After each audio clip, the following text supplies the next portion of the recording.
Thanks, Karine. I want to ask about the economy. Shocker. Shocking, I know. So a new Fox News poll shows that only 36% of voters approve of the president's handling of the economy. 31% approve of the inflation, ways handling inflation. Are voters just not getting the right message, or is there something wrong with the president's policies? So look, first of all, no, there's nothing wrong with the president's policy, but this goes into a little bit of the COVID origins question that I've gotten a couple times, and that clearly my colleague has gotten a couple times as well. We have just coming out, what the American people have had to deal with for the last almost 3 years now, if you think about it, COVID, right? COVID-19, once in a generation pandemic, which really put the economy, as you know, into a tailspin.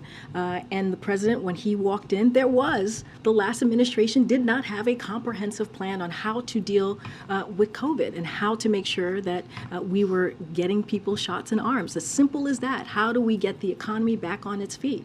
And so that's what the president did. He got the economy back on its feet. We're seeing more than 12 million jobs created.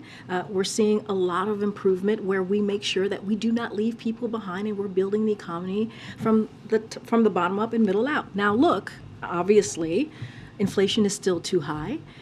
The president is doing everything that he can to lower costs for the American people, hence the Inflation Reduction Act. That's also going to lower costs on healthcare, lower cost on energy, and also reduce the deficit by $200 billion. So we are doing the work. The president is doing the work to get that done.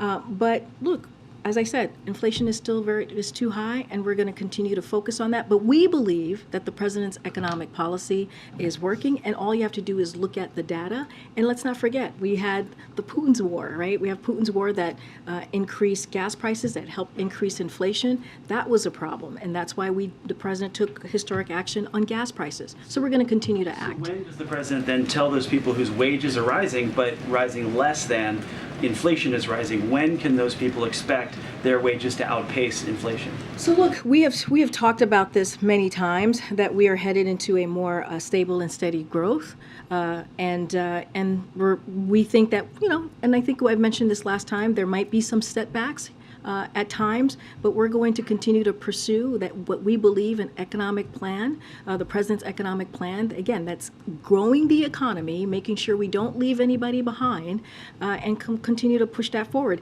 And here's the part too.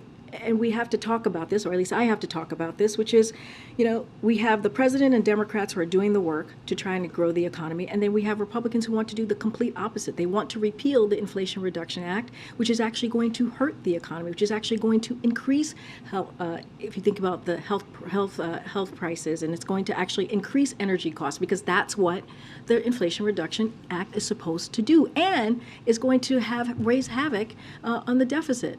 So we're trying to do the right thing. Meanwhile, Republicans are trying to reverse the work that we have been trying to do over the last 2 years.